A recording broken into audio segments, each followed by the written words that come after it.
పిల్లలు, ఈరోజు మనం తప్పకుండా వినాల్సిన 3 శ్లోకాలను నేర్చుకుందాం, సరేనా?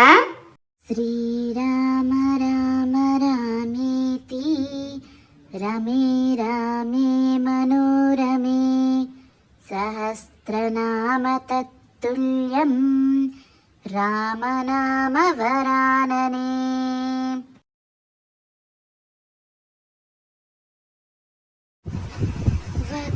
వక్రతుండ మహాకాయ సూర్యకోటి సమప్రభ నిర్విఘ్నం కురు మే దేవా సర్వకార్యేషు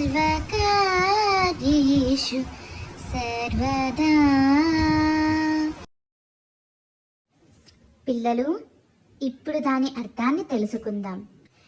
వక్రమైన తుండము కలవాడును, విశ్వమంతటిని తన శరీరంలో నిలుపుకున్నవాడును, కోటి సూర్యుల కాంతితో ప్రకాశించువాడును అయిన నీకు నమస్కరిస్తున్నాము. మేము చేయు ప్రతి పనిని ఏ ఆటంకము లేకుండా జరిగేలా చూడు తండ్రి అని ప్రార్థిస్తున్నాము. హలో పిల్లలు, ఈరోజు మనం జ్ఞానాన్ని పెంచే ఆ సరస్వతీమాత శ్లోకాన్ని నేర్చుకుందాం. అందరూ శ్రద్ధగా వినండి, సరేనా? శ్లోకాన్ని మొదలుపెట్టే ముందు మీ అందరికీ ఒక చిన్న రిక్వెస్ట్. మీకు ఇటువంటి శ్లోకాలు ఇంకా వినాలి అనిపిస్తే ఈ ఛానల్ని సబ్స్క్రైబ్ చేసుకోండి. సరస్వతి నమస్తుభ్యం వరదే కామరూపిణి విద్యారంభం కరిష్యామి సిద్ధిర్భవతు మే సదా. పిల్లలు, ఇప్పటి వరకు శ్లోకాన్ని నేర్చుకున్నారు కదా, ఇప్పుడు దాని అర్థం తెలుసుకోండి. ఓ మాతా సరస్వతి, మేము మీకు నమస్కరిస్తున్నాము. మీరు అనేక ఆశీర్వాదాల దాత. జ్ఞానం మరియు ఇతర ఉన్నత లక్షణాలను సాధించడంలో మీరు మాకు సహాయపడండి. మేము మీపై ఆధారపడి ఉన్నాము అని ఈ శ్లోకానికి అర్థము. శ్రీరామ రామ రామేతి రమే రామే మనోరమే సహస్రనామ తత్తుల్యం రామనామ వరాననే.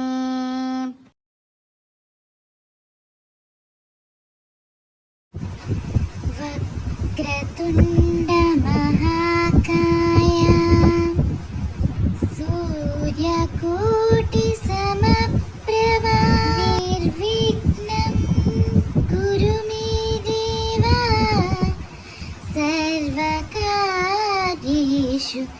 సర్వదా. పిల్లలు, ఇప్పుడు దాని అర్థాన్ని తెలుసుకుందాం. వక్రమైన తుండము కలవాడును, విశ్వమంతటిని తన శరీరంలో నిలుపుకున్నవాడును, కోటి సూర్యుల కాంతితో ప్రకాశించువాడును అయిన నీకు నమస్కరిస్తున్నాము. మేము చేయు ప్రతి పనిని ఏ ఆటంకము లేకుండా జరిగేలా చూడు తండ్రి అని ప్రార్థిస్తున్నాము.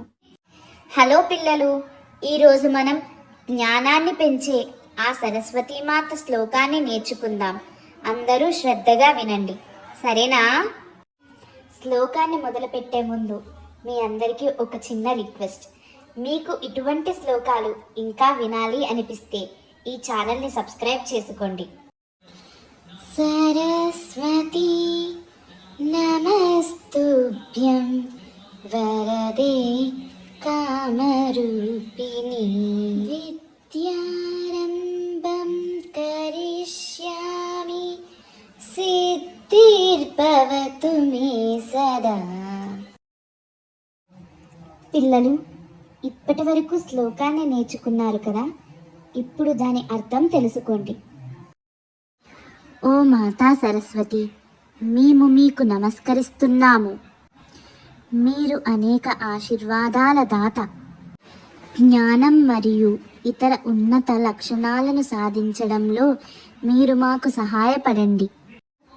మేము మీపై ఆధారపడి ఉన్నాము అని ఈ శ్లోకానికి అర్థము.